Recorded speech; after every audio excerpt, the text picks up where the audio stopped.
Welcome back to Capitals post-game reaction, known more affectionately as CPR. And buckle up, baby, because I am getting ready to tee off. Nah, just kidding. That was the plan after the first period, but the Caps got their shit together for the last 40. But yes, it was not a picture-perfect start on this night for the Washington Capitals against the Calgary Flames. Just imagine the worst start that you could possibly have, then multiply that by about 100, and that's what we had for the Caps in the first period. But luckily, Mr. Darcy Kuemper, he was back between the pipes for the Caps tonight after missing the season opener because his wife was giving birth. Understandable. The game started off with the shots being 12-0 in favor of the Flames, and they finally scored the game's first goal on their 13th shot. Give Darcy Kuemper a gun, folks. Like, oh, you have a newborn baby at home and you haven't slept in 4 straight nights? Well, have I got a job for you?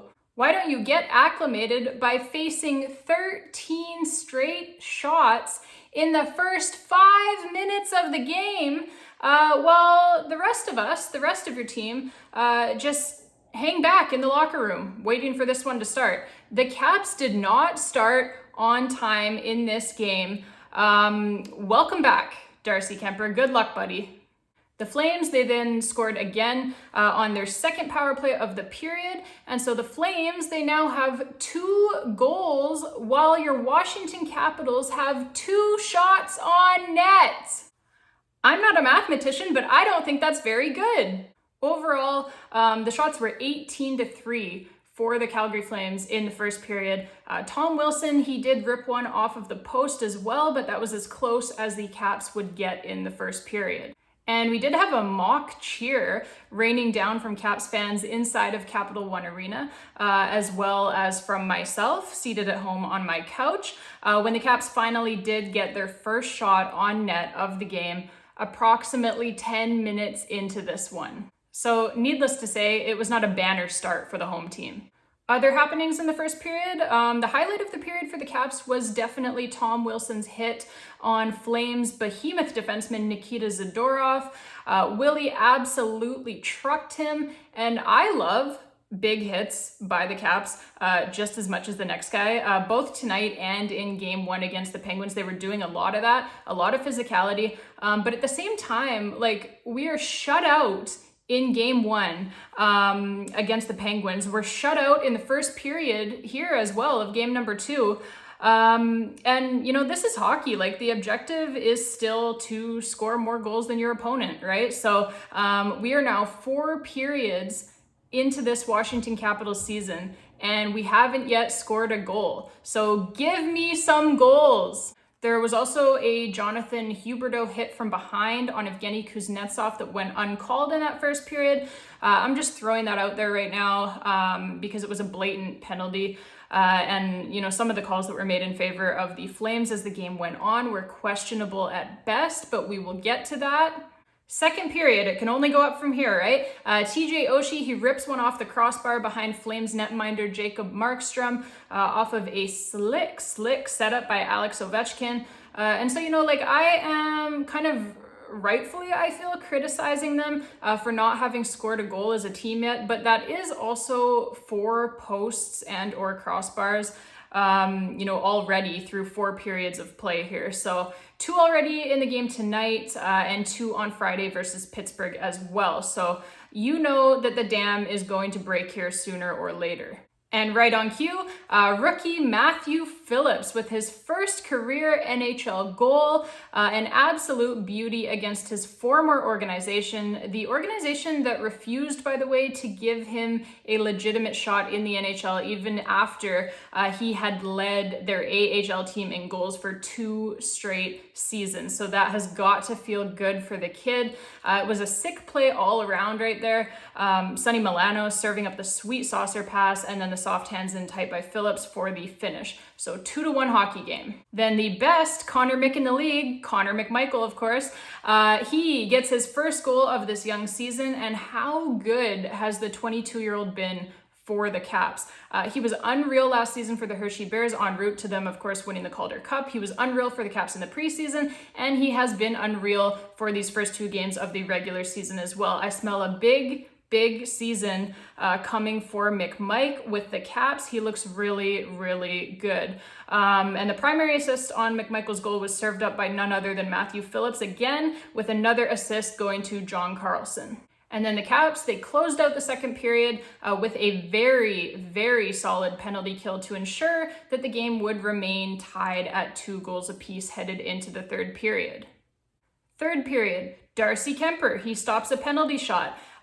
Weak call by the Stripes there. Nothing new there, however. And it is still a 2-2 game thanks to, like I said, Darcy Kuemper stopping the penalty shot. And then the Caps, they had to come up with another stellar penalty kill after that as well, with 8 minutes left in the game. And on another, frankly, weak call that wasn't actually made. The ref didn't even make the call until the Calgary Flames player actually had started yelling at the referee. Then the referee changes his mind, puts his arm up in the air, right? So we've seen that a time or two before. You don't like to see it. You don't like to see the referee fold in those types of situations, kind of caving to peer pressure. Yeah, you don't like it. There's nothing really more to say. But way to stay strong with your convictions there, Stripes. Love to see it. But the Caps, they do kill off another one, and so it still remains a 2-2 game. Then, a few minutes later, approximately 3 minutes left in the game now. Another power play for the Flames on another shitty call, but thankfully another stellar penalty kill by the Washington Capitals. No shots, none for the Flames on the power play. The Caps saved the game with these penalty kills in the third period. Unbelievable play by the PK. And so we head to overtime, and the Caps, importantly, they pick up at least 1 point in the standings. The overtime period was relatively uneventful outside of a spectacular Jacob Markstrom save on Evgeny Kuznetsov after Kuzi walked the Flames defense for a scoring chance. But then Kuzi, he would have the last laugh on Markstrom in the shootout as number 92 in red would score the game winner using his patented super slow motion shootout move that he scores on literally every single time. Every single time, literally. Darcy Kuemper, 3 for 3 in the shootout, to go along with 38 saves in regulation and overtime. He was just awesome out there. Like he's rocking a pretend baby to sleep in his arms after making the final stop in the shootout for the win. New dad strength, baby. We've seen it a time or two before with this Caps team. It is a real thing, new dad strength. So let's go. And listen, they can't all be Picassos, right? But the Caps, they did wake up and they got better as the game went along. So you love to see that. 2 points is 2 points too. Like really, 2 points is 2 points. And it was a very resilient effort to get those 2 points.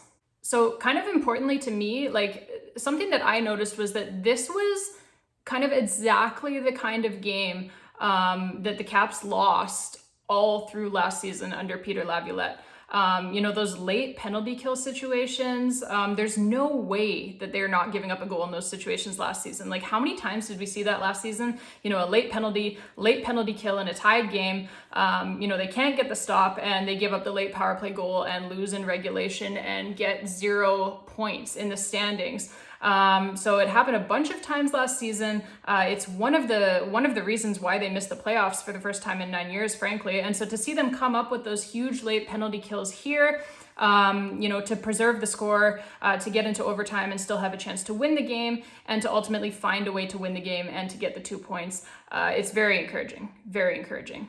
And hey, it is Spencer Carberry's first win as an NHL head coach, and may it be the first of many for him behind the Capitals bench. The Caps' next game is Wednesday night in Ottawa against the Senators, an up-and-coming team. They've been playing pretty well to start the season.